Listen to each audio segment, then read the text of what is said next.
Hello, and welcome to the DCIFF Film Chat Podcast. I'm Erin DeVos, and I'll be your host for this season. Join us for insightful interviews that explore the work of up-and-coming independent filmmakers from all over the world. If you're passionate about film and keen to learning about the creative process from the future cinema greats, this podcast is a must-listen for you. Our mission is to provide listeners with the engaging and informative conversations about successful and innovative films, including features, shorts, documentaries, animation, and web series from across the globe. The DCIFF Film Chat Podcast is a unique opportunity for independent filmmakers to have their voices heard in a way no other film festival can provide. You can listen to the DCIFF Film Chat Podcast on all podcast platforms or visit our website at DCIFF-indie.org/DCIFF-podcast. Thank you. Hello, DCIFF Film Chat fans. It's your host, Erin DeVos, for another episode. In this one, I am speaking with the filmmaker Andrea, who is the director of More Than Brothers. In this conversation, we talk about the process of documentary filmmaking and the power of storytelling. This is a really engaging conversation about the holistic and society views and also the humanitarian side of filmmaking and what that really means within our industry today. This is a really great interview that I'm super excited to share with all of you and within the community. Without further ado, let's dive in. Thank you so much for joining the DCIFF Film Chat podcast. I had the pleasure of also meeting with you at DCIFF 2024 Film Forum. So it was so fun meeting with you at the happy hour and also the special events and being able to watch your film during the Insightful Doc film program. Well, thank you for having me for this podcast, which is an awesome kind of continuation of the platform that the festival gave us. And I was really, really happy to be part of that platform. And it was just a beautiful experience overall. Well, that's awesome. So glad you had such good time. And yeah, looking forward to chat as well. And yeah, if you don't mind just sharing a little bit about yourself and as well as your nominated film. So I'm from Switzerland. I was born and raised in Switzerland, and I came to the United States almost 2 years ago to do a degree in documentary filmmaking. And my short documentary, More Than Brothers, is basically my thesis film. And I was very, very happy that it got picked up by different festivals. So to my background, I'm basically a journalist, television journalist turned humanitarian spokesperson turned documentary filmmaker. So I've had a lot of experience in post-conflict countries, etc., especially during my years as a humanitarian spokesperson. So throughout my career, it was really the human cost of war that kind of thread throughout my career, so that's really a topic that is really at the heart of what I do, is the human cost of war. That's so fascinating. And the fact that you had so much experience to build into it, like through journalism and wanting to tell your documentary through storytelling and that you had done. And the title of your film is More Than Brothers. And do you mind diving into the plot a little bit? So More Than Brothers is basically the story of two U.S. Special Forces members in a race against time to save their Afghan allies that had kept them safe during their deployments. So the U.S. Special Forces, because they're obviously valuable to the Army, they never went out by themselves for fighting and just kind of patrols. So they were always accompanied by several, and I mean a lot, many Afghans. So you can imagine like 15 to 20 Green Berets going out with 40 to 50 Afghans. So these were basically their protective team. But what they did is they they're minesweepers, technically, right? So they walked ahead of them to clear their way of improvised explosive devices. They were also the first to encounter sniper fire, the first to encounter suicide bombers. So these Afghans were literally giving their lives or limb to save an American soldier. And so the story of that relationship is or of those relationships is really, really strong, because they really bonded over there in Afghanistan. And when the disastrous withdrawal of the U.S. troops happened in August of 2021, these people were left behind, although they were the most vetted allies of the American forces, because these protective teams were the only Afghans that were allowed to eat, sleep, be armed next to U.S. Special Forces. And so they A, had the most dangerous job in Afghanistan, and B, were really the most vetted of their allies. And even despite all of that, they hardly obtain special immigration visas. So there is really, really a need to get them out, because they are very much threatened by the Taliban.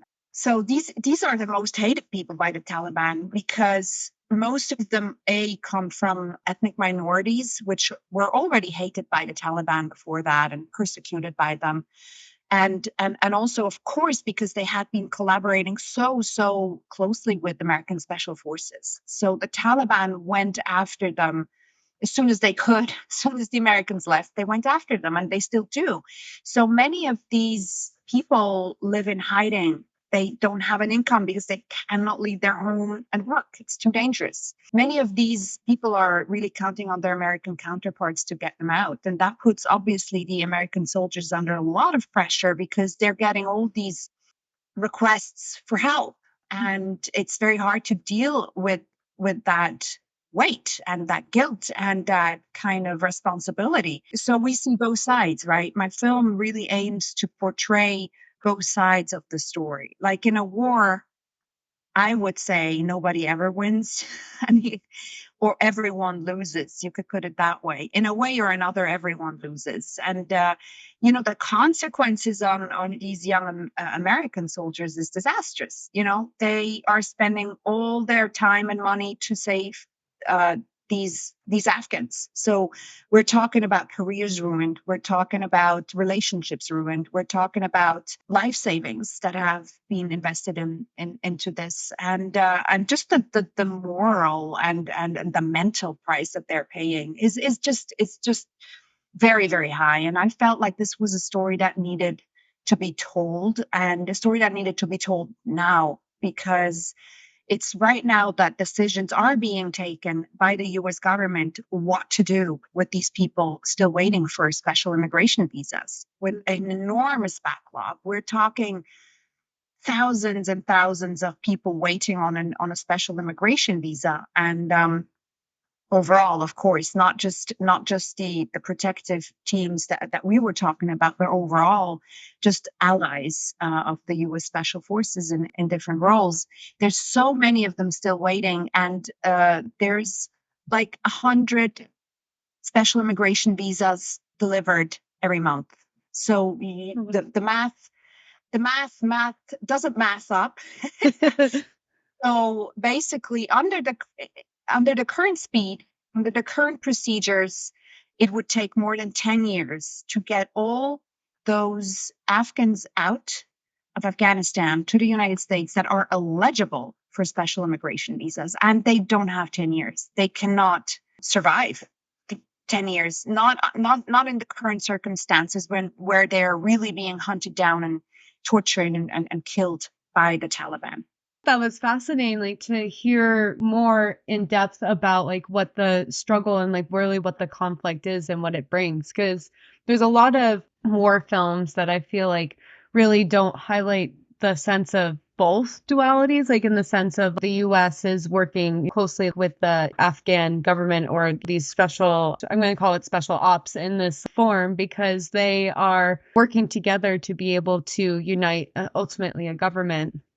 And so, Absolutely. yeah. And so the fact that what your story and like what your documentary really brings out is that fact of partnership and wanting to really bring that to light. Cause it reminds me of, and I'll kind of short sum this story too, is last year for the film festival, one of my Uber drivers was an interpreter for the Afghan war. And he was actually explaining similar to what you had told me, where he was waiting for some of his friends and colleagues to obtain that visa. And so that's why I was very intrigued to be talking to you about your film, because it very much aligns in the sense of like the struggle that's going along with wanting to have the freedom of what was gained by the service that the Afghans had provided to the US, and the fact that 10 years is way too long. So I'm right there with you. Yeah. So let me just complete something you were just saying here. You're saying the service they provided, Mhm. but the truth is, it was much more than a service. Like in the case of these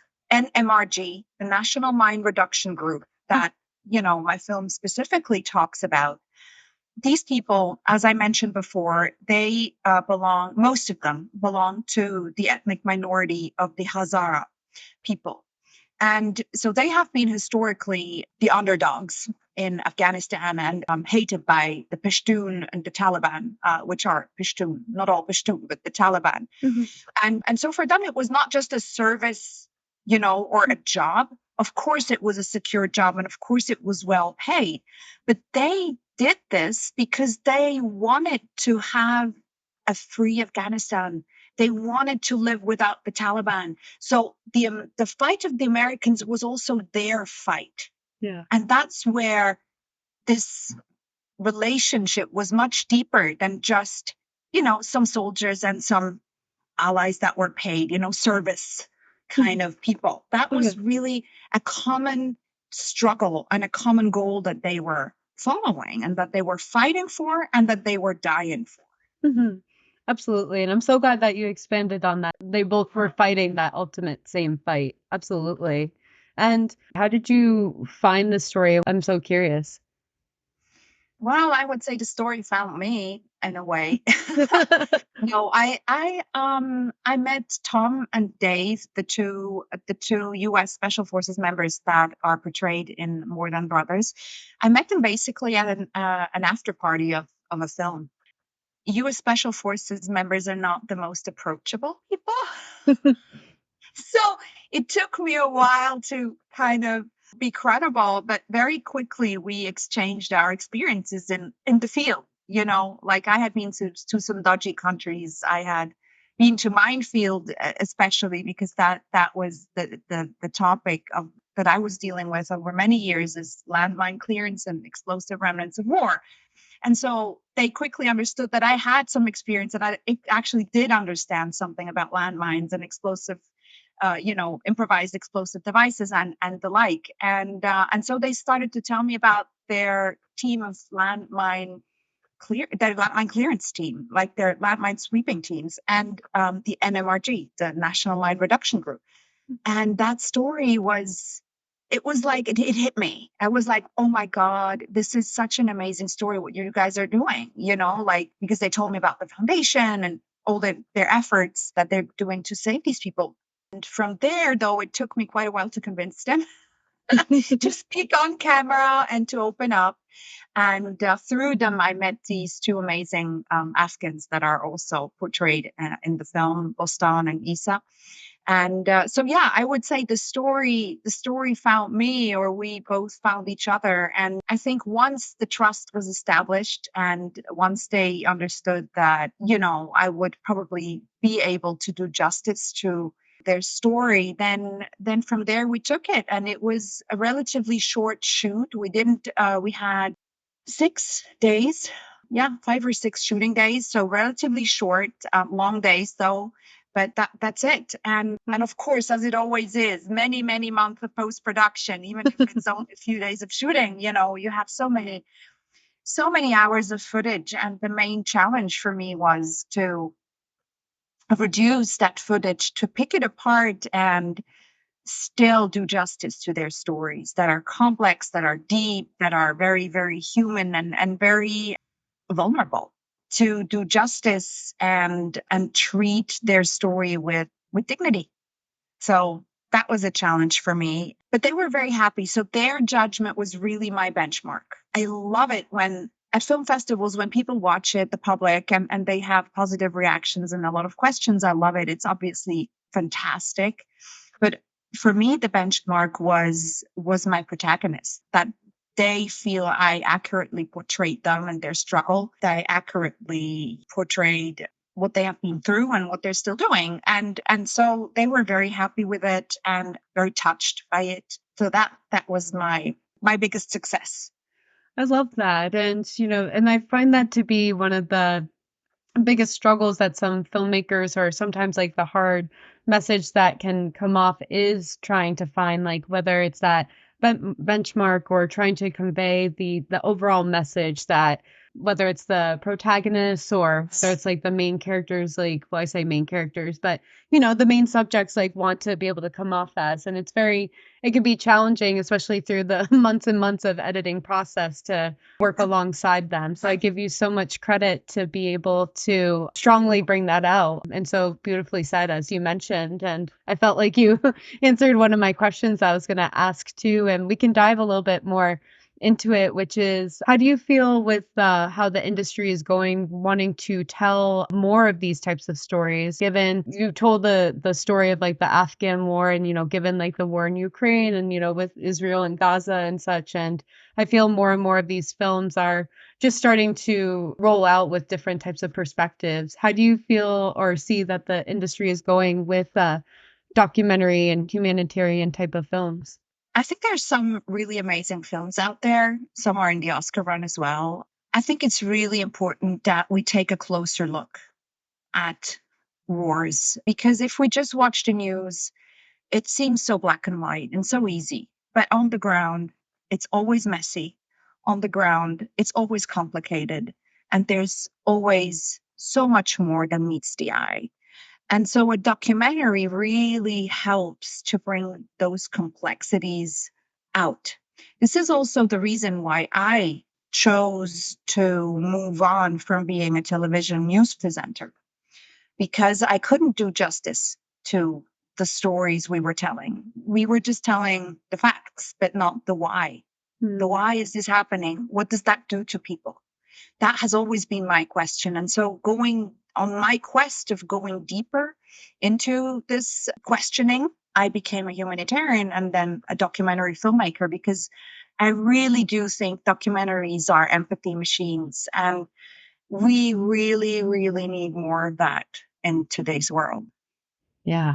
No, I mean, I completely agree, because I feel not that we're losing like the art of storytelling, but as you mentioned, like, not many of us are saying the why, like, we're just stating the facts. And especially as we're the US, like, we're going through a presidential election, like, we want to know the whys behind so many of the documentaries that are really telling that story. So I really give you so much credit, and all the other filmmakers that are really bringing these stories to light. Yeah, and also one thing I would like to say is you were saying stories of war. And of course, as I said, wars are messy and complex, and that complexity needs to come out. What I am particularly interested in, and that's what has been informing my work, is the aftermath of war, because that's when the big news organizations are not interested anymore. Nobody's going to read headlines about post-war conflicts on, the cover page of the New York Times. It's just not happening. And so wars are not over when they are over. Wars are not over in the hearts and the minds of people. They are not over in the land, which is littered with landmines, with explosive remnants, with danger that persists for decades. The hatred in the hearts, the trauma, I mean, you name it. And all of that is what really, really interests me, to be honest, and which is not gaining enough attention, because we think like, yeah, the war in Afghanistan is over. Longest war the United States ever fought. It's over. Yeah, it's not that simple, right? Right. For these people who have fought, Americans, and for the Afghans left behind, that war is not over. They're fighting it every day. And even if they're safe and have food on their table or safe in America. What is happening in their hearts? What's happening in their minds? What's happening with the family that's left behind? What's happening with the trauma of the soldiers? The aftermath of war is really what I'm interested in. That's so true. And it's very well said because, it's never is over. Absolutely. And thank you for mentioning that. And yeah, no, I think that was so well rounded to say. And that reminds me to ask, and I felt like you've mentioned little nuggets of it here too. But what would you say would be your best advice to give to young filmmakers or those who are just starting out in documentary filmmaking? I would say don't aim for sensational pieces, but go with a topic that really touches your heart. Go with your guts. Choose a topic that you cannot walk away from.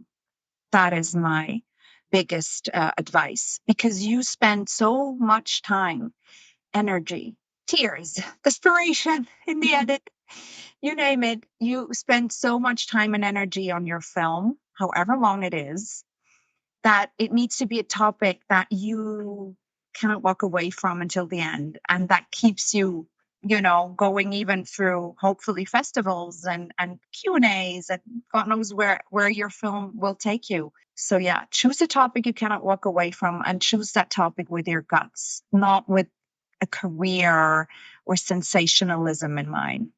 That's the wrong path, in my opinion, especially for documentary. Yeah, no, going with your passion and something that you firmly believe in. Yeah, this has been such a great conversation and really appreciate your time. And I appreciate your time, Erin. well, thank you. And was there anything that I may not have asked that you wanted to share? Yeah, there's one thing I think I still want to touch upon, and that is, of course, I was talking about the benchmark being the protagonists, but of course, I do wish, and that's also why I made this film.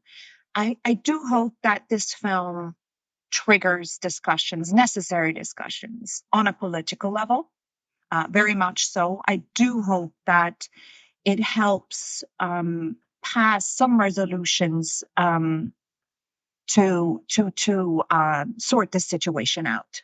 So there's definitely that aim, and also that it triggers discussion within, you know, families or friend groups. I mean, people that they are thinking about maybe the brown Muslim community in a different way, and see that not everyone is the same, and that the brown Muslim terrorist image that is so much portrayed in the media couldn't be further from the truth, especially when it comes to the Afghans that worked with American Special Forces. Yeah. No, that's a great message. Reminds me to ask, how can we find you and follow you on your journey? The film has a nice website, which is called morethanbrothersfilm.com.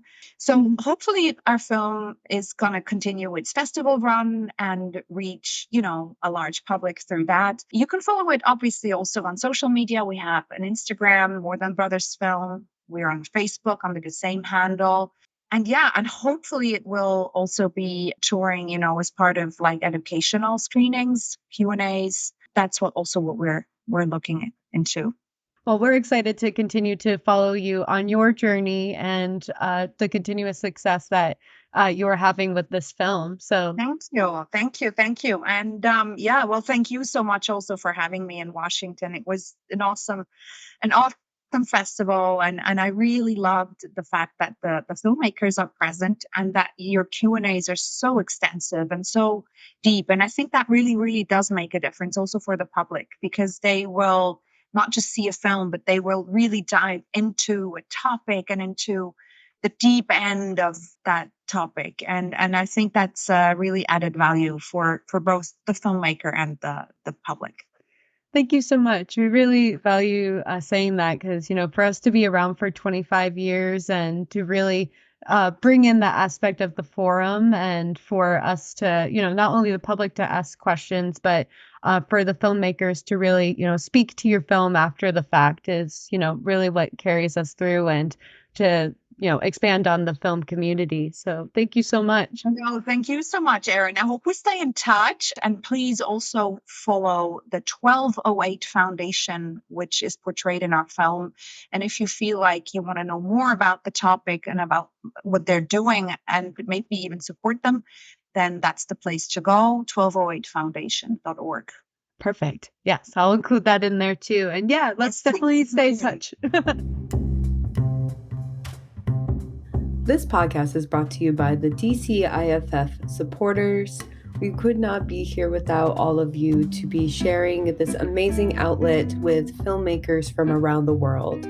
If you are interested in supporting DCIFF, head on over to our website through the link description in the bio of this episode, or you can go right to the website, which is DCIFF-INDIE.org, to connect with us and learn more about our Future of Film programs, our festival, and also more educational opportunities in what we do with our high school students, community, and beyond. We look forward to your support.